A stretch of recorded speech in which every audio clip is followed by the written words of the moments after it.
बिस्मिल्लाहिर्रहमानिर्रहीम। अस्सलाम वालेकुम। आप मेरा यूट्यूब चैनल देख रहे हैं और मैं हूं हसन चीमा। आज का जो हमारा टॉपिक है, जनरल की घर वालों को नसीहत। उन्होंने जिस अंदाज से घर वालों को समझाने की कोशिश की है, अब तो समझ जाना चाहिए। वो बोल रहे थे जो खलीज आज अवाम और अदारों के दरमियान है, आज से पहले कभी नहीं थी। ये खलीज ना सिर्फ आर्मी बल्कि अदलिया, FIA, नैब बल्कि पूरी ब्यूरोक्रेसी इसमें इन्वॉल्व हो गई है।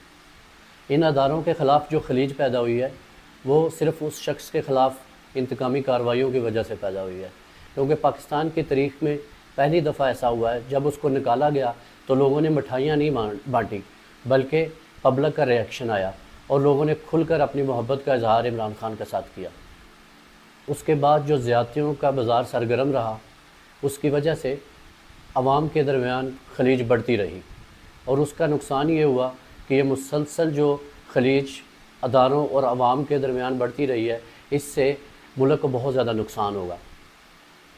इस बढ़ती हुई खलीज की वजह से आज मुल्क इस नहज पर पहुंच गया है कि हालात का सबके सामने है।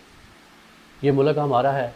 अब तमाम स्टेक होल्डर्स को इस बात को समझने की ज़रूरत है कि इस मुल्क को हमने ही दुरुस्त करना है।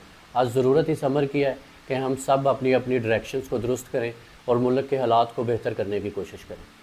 जनरल साहब ने इकानमी को भी दुरुस्त करने की बात की है। उन्होंने इकानमी को दुरुस्त करने के लिए पॉलिटिकल स्टेबिलिटी की बात की है। ये बात भी दुरुस्त है, लेकिन हमें बहुत से दूसरे इक़दाम करने की भी ज़रूरत है। फॉर एग्ज़ाम्पल, अगर हम तेल और गैस दूसरे मुल्कों से इंपोर्ट करने के बजाय ये दोनों चीज़ें अगर हम तेल और गैस ईरान से इंपोर्ट करते हैं तो हमें सस्ती मिलेगी।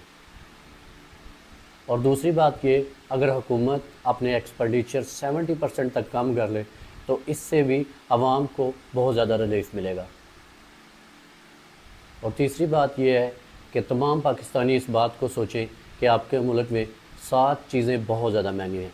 बिजली, गैस, पेट्रोल, गाड़ी, घर, सफ़र, ये तमाम चीज़ें जो हैं ये आम आवाम के लिए बहुत ज़्यादा महंगी हैं।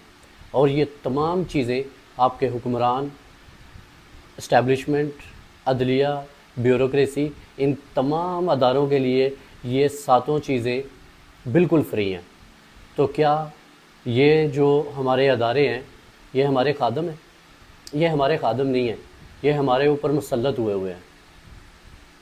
लिहाजा इन तमाम चीज़ों को दुरुस्त करने की ज़रूरत है और ऐसे इक़दाम उठाने की ज़रूरत है कि जिससे ये तमाम जो फजूल किस्म के एक्सपेंडिचर्स हैं, जो इस मुल्क के ऊपर और इस आवाम के ऊपर टैक्सेस लगा के जो उनके ऊपर एक्स्ट्रा बोझ डाला जाता है, इसके लिए बहुत सख्त इक़दाम करने की ज़रूरत है। और अगर तमाम स्टेक होल्डर्स सिंसियरिटी के साथ इन तमाम इक़दाम को कर लेते हैं तो इंशाअल्लाह हमारी इकॉनमी भी स्टेबल हो जाएगी। और बीइंग ए नेशन, हमें जनरल्स का शुक्रिया अदा करना चाहिए कि जिस बोल्ड अंदाज में और जिस तरह बहादुरी के साथ उन्होंने हक़ाइक़ को बयान किया, क्योंकि बीइंग ए नेशन पता हमें शायद सारी चीज़ों का है। आई थिंक कि everything is written on the wall, लेकिन शायद हम सच सुनना नहीं चाहते। आज हमें इस अमर की ज़रूरत है कि हम उन चीज़ों को देखें, उन चीज़ों को समझें कि आखिर वो कौन से फैक्टर्स हैं जिनकी वजह से हमारा मुल्क आज इन हालात से गुज़र रहा है। आज अवाम की भी ज़िम्मेदारी बनती है कि वो गलत और सही का इंतखाब करे और अपनी ज़िम्मेदारी को ऐसे तरीके से पूरा करे। आज तमाम स्टेक होल्डर्स को ये बात समझने की ज़रूरत है कि इमरान खान इस मुल्क के लिए लाज़िम व मलज़ूम है।